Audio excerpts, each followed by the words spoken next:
বঙ্গোপসাগরে অবস্থান করা নিম্নচাপটি উত্তর পশ্চিমে অগ্রসর হয়ে আরও ঘনীভূত হতে পারে বলে জানিয়েছে বাংলাদেশ আবহাওয়া অধিদপ্তর। পশ্চিম মধ্য বঙ্গোপসাগর ও তৎসংলগ্ন উত্তর পশ্চিম বঙ্গোপসাগর এলাকায় অবস্থান করা নিম্নচাপটি গভীর নিম্নচাপে রূপ নিয়েছে। সংস্থাটি বলছে, গভীর নিম্নচাপটি সামান্য উত্তর উত্তর পশ্চিম দিকে অগ্রসর ও ঘনীভূত হয়ে উত্তর পশ্চিম বঙ্গোপসাগর ও তৎসংলগ্ন পশ্চিম মধ্য বঙ্গোপসাগর এলাকায় অবস্থান করছে। গভীর নিম্নচাপটির কেন্দ্রের নিকটবর্তী এলাকায় সাগর উত্তাল রয়েছে। সোমবার আবহাওয়ার এক বিশেষ বিজ্ঞপ্তিতে এই তথ্য জানিয়েছে আবহাওয়া অধিদপ্তর।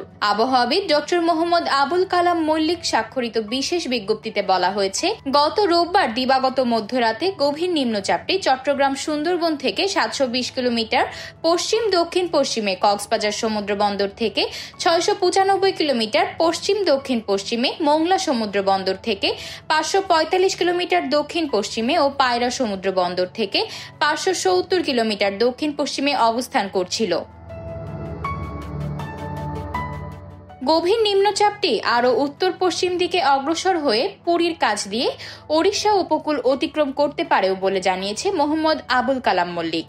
অধিদপ্তর জানিয়েছে, গভীর নিম্নচাপের কেন্দ্রের 48 কিলোমিটারের মধ্যে বাতাসের সর্বোচ্চ একটানা গতিবেগ ঘন্টায় 50 কিলোমিটার বা দমকা বা ঝড়ো হাওয়ার আকারে 60 কিলোমিটার পর্যন্ত বৃদ্ধি পাচ্ছে।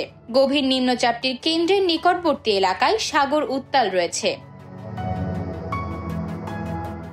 এর প্রভাবে উত্তর বঙ্গোপসাগর এলাকায় বায়ুচাপের তারতম্যের আধিক্য বিরাজ করছে। উত্তর বঙ্গোপসাগর, বাংলাদেশের উপকূলীয় এলাকা এবং সমুদ্র বন্দরসমূহের উপর দিয়ে দমকা বা ঝড়ো হাওয়া বয়ে যেতে পারে। এই জন্য চট্টগ্রাম, কক্সবাজার, মোংলা ও পায়রা সমুদ্র বন্দরগুলোকে 3 নম্বর স্থানীয় সতর্ক সংকেত দেখিয়ে যেতে বলা হয়েছে। পাশাপাশি উত্তর বঙ্গোপসাগরে অবস্থান করা মাছ ধরার নৌকা ও ট্রলারগুলোকে পরবর্তী নির্দেশ না দেওয়া পর্যন্ত উপকূলের কাছাকাছি থেকে সাবধানে চলাচল করতেও বলা হয়েছে। আতকিয়া মাইমুনা, বার্তা 24।